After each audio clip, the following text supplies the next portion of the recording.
The day the protests started, I was there. I grew up in Cairo, and at the time I was home from grad school. I knew there would be protests, but I didn't think they would get so big or have such an impact. Social media has played such an integral role in getting protesters out into the streets and demonstrating in Egypt the last several days. Of course, we've been watching the social media revolution as well as the real-life revolution across the Middle East. But for a lot of people, the real live revolution didn't start that day. I am definitely not someone who's into activism or really engaged in any political thing within Egypt, simply because there was no politics and there was no political system. Recently, I talked to one of my friends from high school about it. He asked to remain anonymous because of the most recent wave of protests, but we'll get back to that later. Like me, he didn't immediately jump into action that first day, but the protests gained momentum.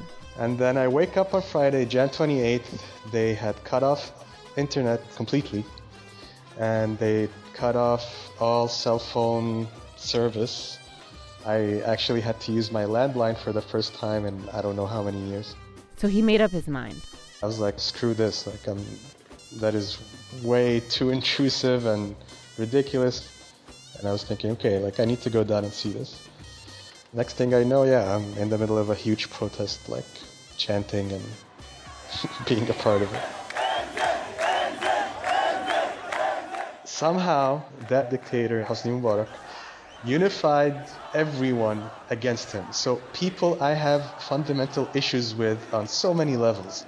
During those hours, I was 100% unified with them to try and achieve this one goal.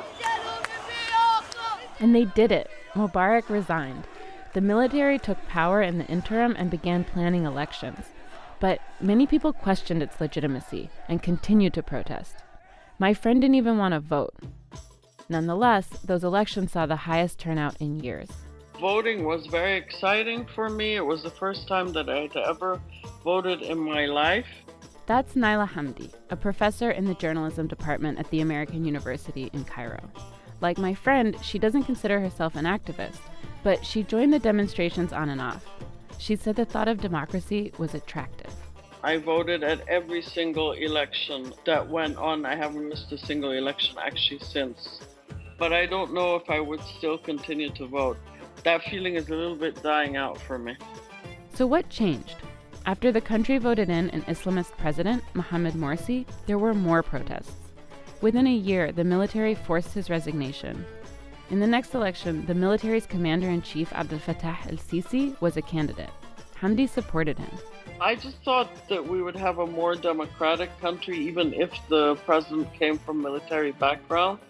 And it was something that we really desperately wanted because, remember, the country was chaotic. The economy was suffering. There was no real police force. I mean, we lived in a jungle. So, really at the time, more than anything else, I was looking for security, stability, some really, really basic things that seemed even at the time much more important than complete freedoms. After 3 years of political turmoil, people had had enough. They hoped a military leader would calm it all down. But stability did not necessarily make things better. These days, the economy is even worse, and the state has regained control over the media. But Hamdi doesn't think it's sustainable. Because there are ways to receive information. It's difficult to beat the technology and the savviness of people to receive information. Actually, not just now, but forever, even historically. And she's right. In September of 2019, from the safety of his new home in Spain, actor and real estate developer Mohamed Ali began posting videos accusing the government of improper spending and corruption. His calls for protests brought hundreds to the streets for the first time in years, despite a ban.